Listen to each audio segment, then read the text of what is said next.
The story of Jonah. The sea was calm that morning when Jonah first heard the voice of the Lord. "Jonah, son of Amittai," the voice said, clear as the wind and heavy as thunder, "go to the great city of Nineveh and cry out against it, for their wickedness has risen before me." Jonah froze. Nineveh? The very heart of the Assyrian Empire, ruthless, brutal, feared by nations. The thought alone chilled him. He couldn't imagine preaching repentance there. He couldn't imagine God forgiving them. So Jonah made a decision. He would run.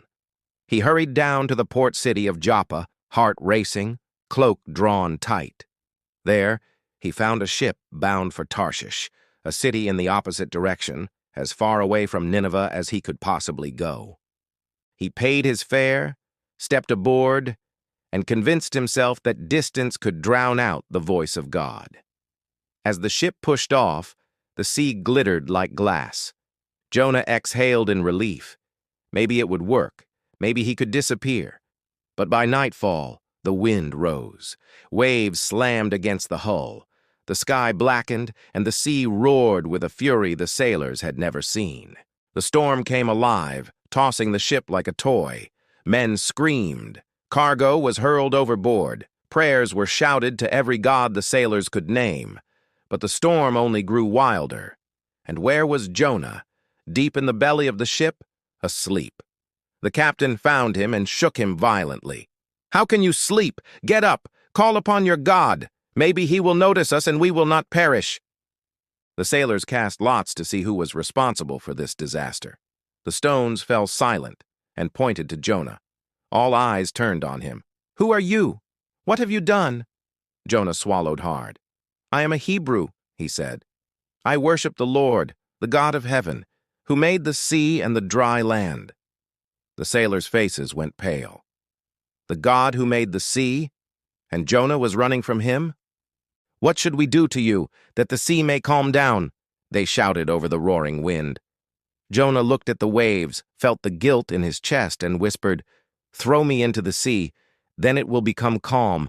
I know this storm is because of me." They hesitated. They tried to row back to shore, but the storm only grew more violent. Finally, with trembling hands, they lifted Jonah and cried out, "Lord, do not let us perish for this man's life." And they cast him into the sea. The moment Jonah's body hit the water, the sea stilled. The winds died.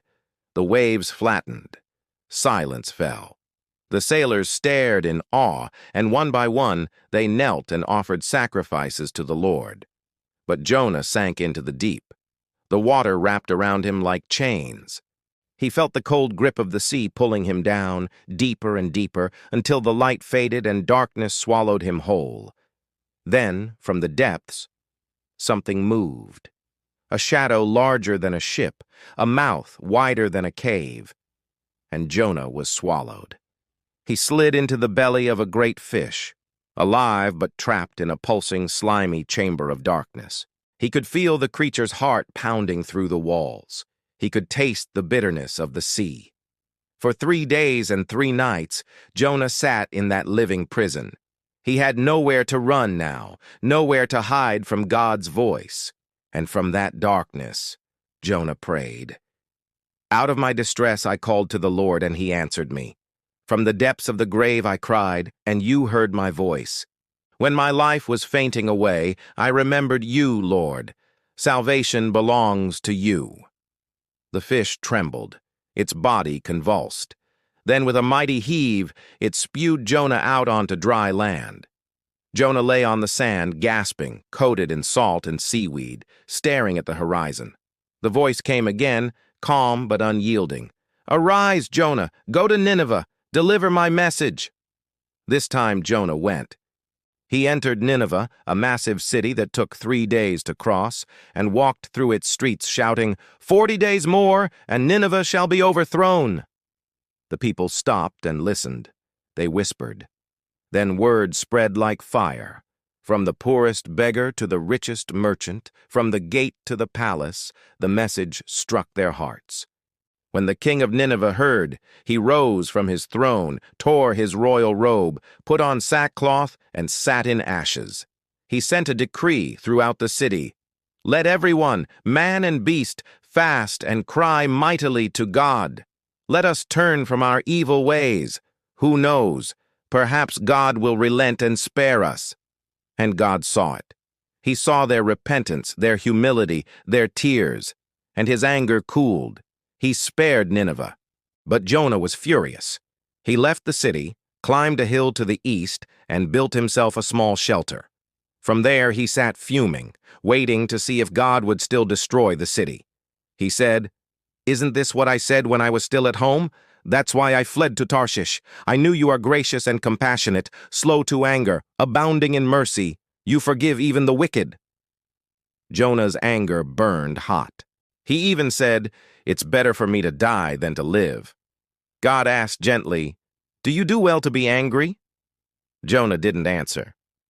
The next morning, as the sun rose fierce and merciless, God caused a plant, a leafy vine, to grow up overnight beside Jonah's shelter.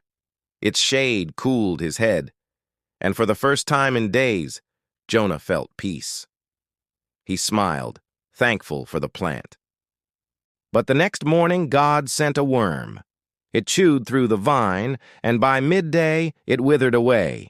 Then a scorching east wind blew in. The sun blazed upon Jonah's head until he fainted. He said again, "It is better for me to die than to live." And God spoke once more. "You pity the plant for which you did not labor, which grew in a night and perished in a night. Should I not pity Nineveh, that great city, in which there are more than 120,000 people who do not know their right hand from their left, and many animals as well?" Jonah sat there, silent. The wind carried away the last of the vine's leaves. Below him, Nineveh lived, repentant, spared, forgiven. And though Jonah never answered, the question lingered, echoing through time.